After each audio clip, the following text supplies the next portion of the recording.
Ladies and gentlemen, welcome to this week's episode of Video Ferox. Ashley, what are we watching tonight? Dolomite, motherfucker! That's right, we're watching The Human Tornado! So settle back and let's roll the trailer, motherfuckers. Rated R. I'm mean as snakes and twice as bad. But for the price of admission, I can be had. If you crave satisfaction, this is the place to find that action. Coming to this theater as its next attraction is the picture that will put you in faction. The Human Tornado. He made me do it! Bitch, are you for real? That motherfucker caught me in the bed with his wife. Now he want to try to take my life. Both step on it and step on it quick. Burn some rubber, because we're going to deal with that trick. Drive, nigga, drive! Drive, nigga, drive! He think he's bad and ain't got no class. I'm gonna wrap this shotgun up his motherfucking ass. Yes, I'm the Human Tornado. I used an earthquake to mix my milkshake. I eat an avalanche when I want ice cream. I punched a hurricane and made it a breeze. I swallowed an iceberg and didn't freeze. I chained down thunder and handcuffed lightning. I'm so damn strong, it's sometimes frightening. I grabbed a star traveling 1,000,000 miles a minute and slowed it down to the state speed limit. I may not be sleek, but women shriek when they see my physique. I got a dong as big as King Kong. The Human Tornado!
The Human Tornado!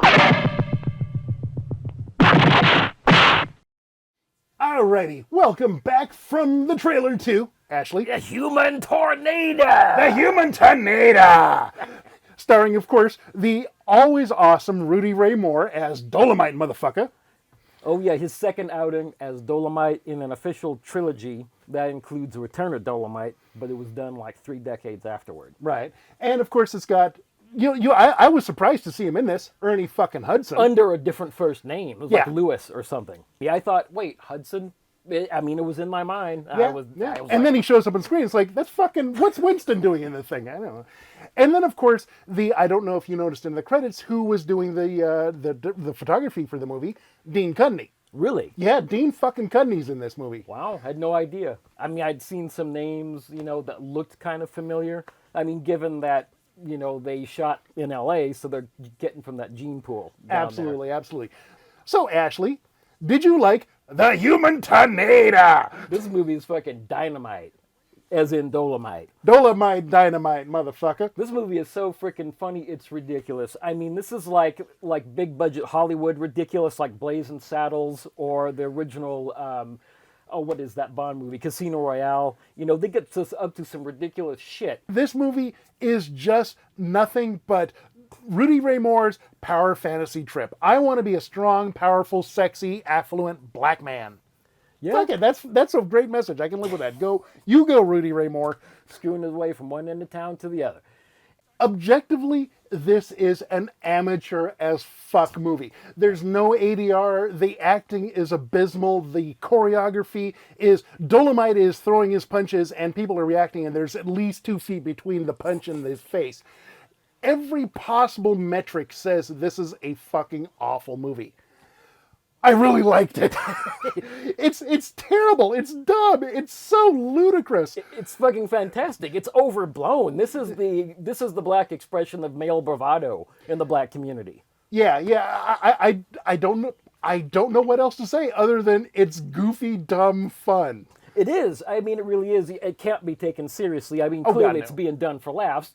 In fact, the origins for this character goes back to the 60s when Rudy was living in L.A. He'd moved from Seattle to L.A.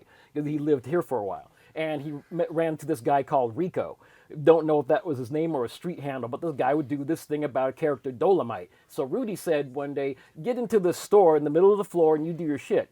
And he did it and people just busted a gut. So later he hired him to come to his house and record a bunch of this stuff, and he spun it off into this character. Yeah, he was selling his records out of the back of his trunk. I mean, this was absolutely by the bootstraps, pulling yourself up and making a movie. It was a sheer force of will to get the first movie pulled together. And so, in that light, in that it was just some guy who wanted to make a movie just like Ed Wood and absolutely refused to take no for an answer, I'm willing to recontextualize the movie in that light and say, okay, good on you. You made a fucking movie and I was entertained, so good on you, Rudy Ray Moore. And the thing is, it's really solid. I mean, it might be corny and cheesy, but it's well made. It's well constructed. They say it's kind of muddled, that it's not really clear. I think it's clear. It's pretty by the numbers. You know, you got the good guy getting leaned on by the sheriff, racist sheriff, so he's on the run with his friends. They arrive in a different city, get involved in some mob shit, and then stuff just explodes and it goes from point A to point Z in a logical manner. It's a very linear script, sure, but I mean, so is fucking Star Wars. So, you know, just fucking go with it, man. Just turn it on, hit play, and just embrace the stupid. I mean, my God, they even used Warner Brothers sound effects, straight out of Enter the Dragon kind of shit. You know, all the strikes and hits and stuff. I mean, there's an extended martial arts sequence that lasts probably like 5 minutes with Dolomite going into this torture chamber house in Pasadena someplace and just taking out all the security guys, and then the big brawl at it's fucking fantastic. Okay, we can't punch up the human tornado any more than we already have, so why don't we just get on to the spoilers and we'll tell you all about as much as we can spoil a fucking Dolomite movie. Silent breed is people! So right out of the gate, it hits you with the confusion, because we open with Dolomite doing some stand-up shtick, and he's doing his rapping, rhyming, kind of roasting the audience, and then it'll cut to this woman on stage shaking her butt, and then it'll cut back to Dolomite, and he's got a completely different outfit on. So they probably couldn't afford to get more extras than they had. So Oh, they said, "Fuck it." absolutely, absolutely. You know, this was shot on one night, and so the director said, "Everybody, stay still, don't move. We're gonna go do some costume change. We'll be back in 10 minutes." And then they just rolled tape again. But it's still a little. What the fuck is going on? Is this? I don't get it. Kind of janky. Kind of very janky. Or like you could imply, you know, maybe it's a costume change, comes out as a different character, does some different shit. You know, honestly, if you're getting hung up on the costume changes in the beginning of the movie, in the first 5 minutes, y'all watching the wrong goddamn movie. Mm-hmm. So we next cut to Dolomite. He's at his house. You know, he's lording over some shit. He's got a white woman in his bedroom who he's telling to undress. He's going to come back later, and he's getting all indignant about it and shit. Like, I gotta go ghetto with this stuff. So he goes out, and there's a man from charity that's putting together money to get a boys kind of club or something. Right, and he's having a party and kind of a fundraising thing, and so there's this group of black individuals, well-to-do folks, and they're all like, you know, oh, hey, Dolomite, and they're all pressing the flesh and stuff with him. And Dolomite's really rich. He's got a big, giant house on this hill, and so he's obviously made a lot of money from his entertainment career, kind of like doing a thing at Vegas or something. So he comes out, and in one sweep, solves the entire problem, gives his house to the charity. He says, my house and everything in it. But then we run into the beginning villains of the piece, white people, because outside, there's these hicks in this beat up old, like 1954 Roadster or something, and they're rolling up, and they're like, oh my God, look at those darkies up there on the hill. So there's like 4 folks sitting on the wall, and they automatically use the N-word, and they take off and go tell the sheriff. Now, the sheriff's got a history with Dolomite. Obviously, they know each other. And this guy's just been waiting to nail him and his friend's ass to the wall. So he gets his boys, and they go up. He basically gets a posse, like 5 or 6 guys, including 2 deputies. And they go up and they disrupt shit immediately by coming in with guns drawn, shotguns, of course. And of course, being the racist cops, they're all absolutely confrontational, and it's like, all cops are bastards. Yes, you're a bunch of fucking bastards. And of course, they throw around the N-word, and they're really like hickish. The sheriff doesn't even wear a sheriff's uniform. He's like more like plain clothes type of thing. But so they go in there and they start up some shit they can't stop. And meanwhile, Dolomite, he's in the back room with the white lady from the beginning of the movie, and they're boning and they're going at it, and the cops bust in, and they're like, oh my God, that's my wife! And she, of course, does what white women in the situation in the racist South does. He made me do it! Bitch, are you for real? Bullshit! Oh, she absolutely paid him to do it. She laid money out for Dolomite to fuck the living shit out of her, and that's what he's doing. And so the racist cop tells his deputy to kill the cheating wife and then kill me, that fucking nigger. And she gets blown away. And Dolomite, he's like, fuck this, I'm out. And okay, this movie absolutely did not have the budget to do stuntmen and stuff like that. So Dolomite, when he runs out of the house, he jumps off this hill, and he's still buck-ass naked. And he rolls down this probably 150 feet embankment down to where Ernie Hudson is waiting with the car, and they get in the car and drive off. But I have to admire fucking Dolomite for jumping down this big-ass, covered in bushes hill, buck-ass naked. I wouldn't do that. And this is where it starts getting a little more arch, because the first thing they do when he starts diving off the wall is to stop it in mid-frame and say, that's really me going down this hill, back it up, and then start it over again. So they're doing some rocking back and forth, and you can see that the comedy is already starting to get really, really, really big here. You can see where this shit's going. Dolomite rolls downhill, gets in the car, and they drive the fuck off. And the cops get in their car and they drive the fuck off. And we have the first car chase of the movie.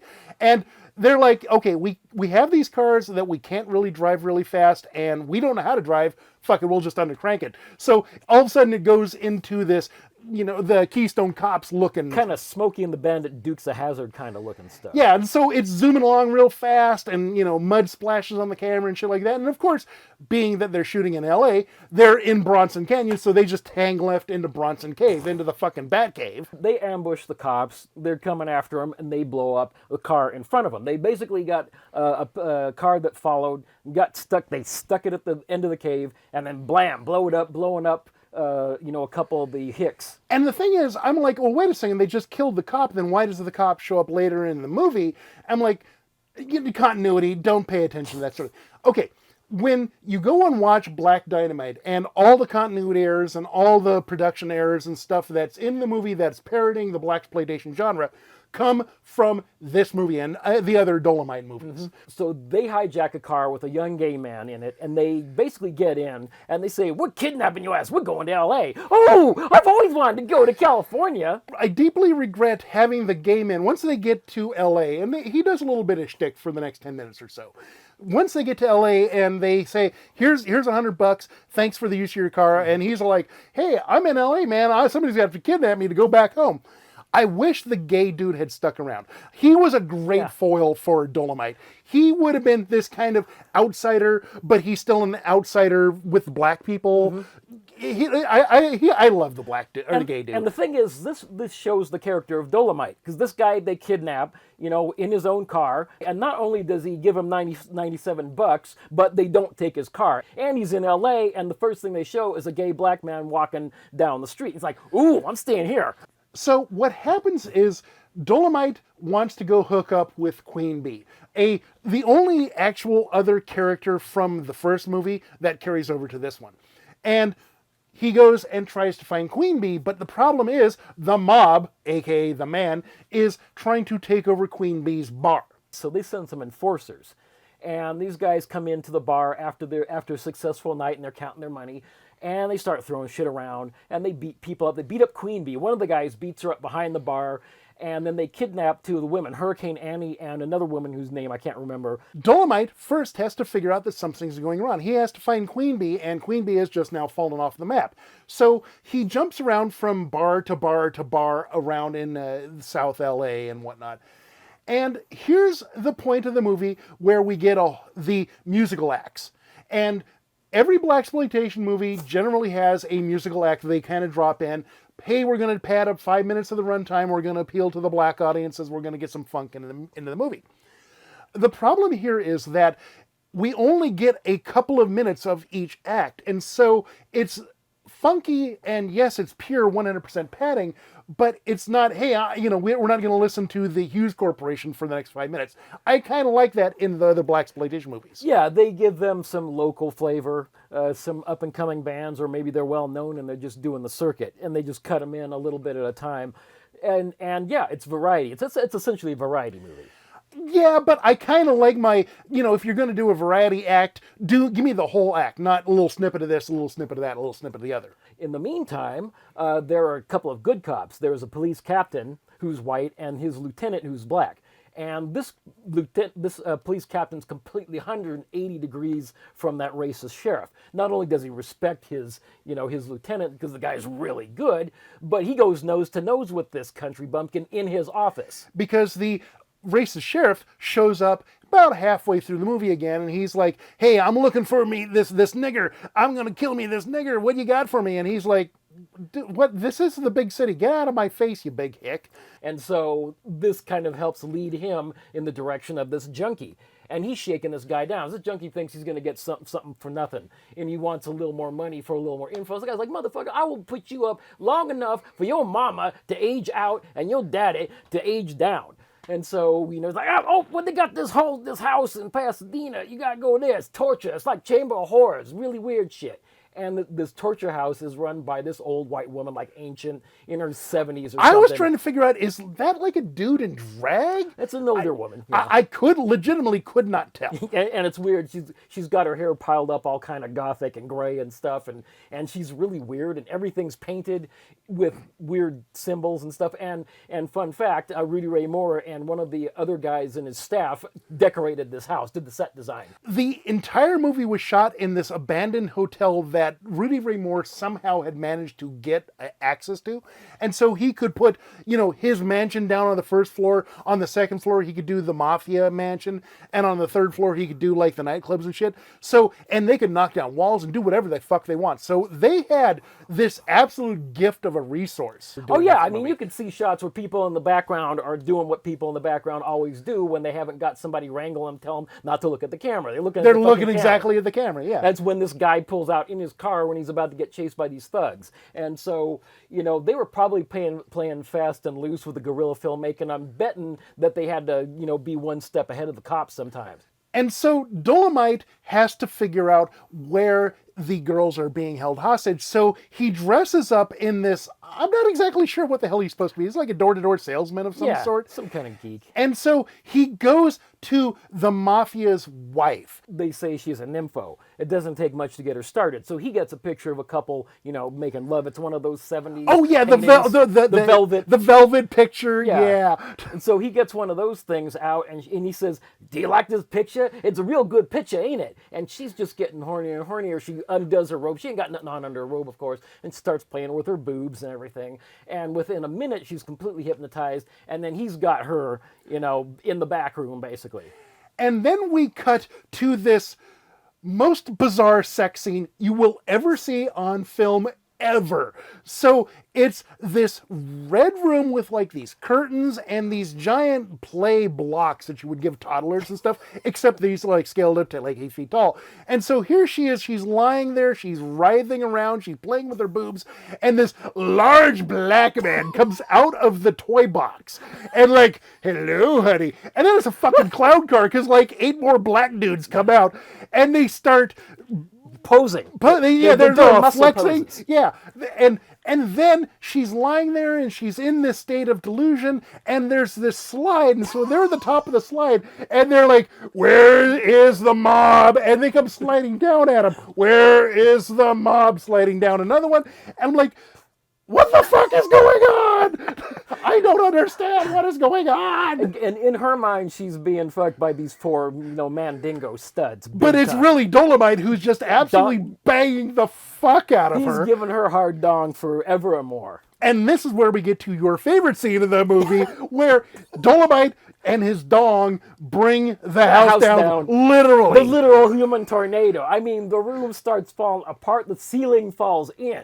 And you can see a cable that they use to lower the ceiling down to the bed. Oh, they totally, you can see this one 2x4 just shaking the bed back and forth because they put the bed on this dolly. And so it's rocking back and forth and like shit's exploding and crashing down. And I'm like, this is a most entertaining sex scene ever. I mean, they're literally bouncing the bed under the sheets, of course. I mean, the whole thing's bouncing. The room is shaking. He shakes it to the fucking foundation. This is when the fantasy hits its peak. This is the zenith of this fucking movie. Human tornado indeed. Jesus. And so Dolomite figures out where the girls are being held. And so he has to assemble his Kung Fu Ninja Girl Squad to attack the house. Yes, Queen Bee has all her women trained to kick ass. And with karate, kung fu, whatever. And so they find out that this other house where the mob is staying at, they're having like a party with a whole bunch of rich white dudes. And so they waylay the caterers and they start infiltrating like Ernie Hudson and stuff into the, posing as waiters and stuff. And the girls, they're like, the mob calls them up. It's like, hey, we need some bitches here. Get some bitches here. We need some whores. And Queen Bee is like, all right, that's our in. And so they've got the women inside ready to do kung fu. They've got the caterers with guns and crazy shit. And then, of course, Dolomite shows up and just starts fucking hell up all the motherfuckers. The kung fu in this movie, like I said, is ludicrous. Utterly ludicrous. It's fucking insane. So Dolomite, every time he gets to fighting or gets in front of some guy, he starts doing all this body movement, all this This weird style where he does like the head jerk thing. kind of cobra thingy going on. Stuff that would make Bruce Lee cringe with like, please guys, just fucking stop. And it gets so arch. Apparently, the one dude on the set who knew kung fu that they brought in for that one cameo was like super offended by like Dolomite's moves. And then he realized what sort of movie he was in. He said, yeah, fuck it. All right, fine, just go. One of the other things that I like is that they give a lot of the background ladies a lot to do. They don't just come in and sit around and act pretty. No, they're fighting, they're screwing, they're doing. One lady, it's like one of the head prostitutes. She goes nose to nose with this assassin at this pool. He's got this, silencer. And she's already done away with this one guy that wanted to, he's one of the assassins, got like an eye patch or something, and wants to go outside by the pool and get stripped. Right, and he comes in and it's like, oh my god, you killed my buddy. I'm going to kill you, motherfucker. And it takes place at night, so, you get some daytime action, you get some nighttime action. Sometimes it's like both at once. They go into a house, it's night out the window, and they walk outside, it's daytime kind of thing. Yep, continuity. Nope, toss it out the window. Wouldn't be prudent. And he chews off their dong with these most adorable gerbils, much like the video nasty, The Beast in Heat, where the Nazis would take the bucket and put the bucket on him and then put the rats in there and set the bucket on fire, and so the rats try and get out. Same sort of thing here, except the adorable gerbils are not chewing off this dude's dong. It's that sort of movie, man. Oh, yeah. Yes, it's definitely a dong chewing, blood spewing, sack of potatoes kind of movie. This is a meat and potatoes kind of movie. That's what this is. So I've been dunking on this movie the whole review long in that it's amateurish and the acting is terrible and whatnot, but I want to call out one thing. Ernie Hudson is fucking good. Mm-hmm. And you could tell this is like way, way early, well before Ghostbusters, before like Space Hunter and all those other movies. But you can tell he was destined for goodness. There's this one scene where his brother gets killed during the kung fu fight at the very end of the movie. And he's lying there on the ground and Ernie's running over, like grabs him and is cradling him and he's rocking back and forth and crying and very, this emotional, don't die, wake up, wake up. And So here's this movie, goofy as fuck, all movie long, and then there's this one nugget of, out of nowhere, wow, that was a legitimately touching good scene. That's what I said to myself when I watched this. I said there's a reason he had a huge career afterward. Because this is clearly, the start of Ernie Hudson's, big rise, big step up to stardom. I mean, he's just emoting like nobody's business. I thought, what, was he trained on stage? Because he is really, really fucking good. At the time, he was actually doing a stage production in Minnesota. And so occasionally he couldn't show up on the set. So they had to get his brother to come in and double for him. And you could totally tell that, the brother didn't want to shave his head. And so you could see his skull cap. Well, the one thing that I really love about this movie, besides the really bad acting, is the set design. I mean, they had some really good set design in this movie for guys with no money. I mean, they used what they had or who they could get to supply them with a room to work with. Yeah, somebody on the crew said, hey, I know how to, hang sheetrock. Fuck it, you're the set designer, go. That's essentially what this movie is. This movie stands on its own. I mean, it's absolutely just its own thing. Even with the other Dolomite movies taken in regard, I mean, this is one of those. It's by the numbers. It's South LA. It's wherever they could shoot and everything. So you got any final thoughts on fucking the human tornado? You motherfucking peckerwood! You don't even know what's good. I kick you in your ass today and make your white ass run away, type of shit. I made that up. Fuck you. Lowell, Superintendent of Police Leonard O. McPhail, and Property ID Cope Director Captain Thomas W. Kelleher discuss and formulate plans for the implementation of the Community Organization Alert Plan. Designed and instituted to prevent crimes through neighborhood self-help, the Police Community Relations Bureau is on the way to success. And here is how Cope works. You see a criminal offense in progress. Call the police at 40425. Identify yourself as a Cope member, and you don't have to give your name. Give the officer on duty all the details of the crime. Who, what, where, and when. Radio control will immediately dispatch mobile police units to the scene of the intended crime. Black Entertainment Month is over. And next month, we're jumping into horror. We got a man with a chainsaw, with a face like leather, that look like four faces sewn together. It'll be horrific, so you better be back, because we want y'all to have a heart attack. So don't you all go very far. It's Texas Chainsaw Massacre, Part 2, rated R. So I'll come back out here.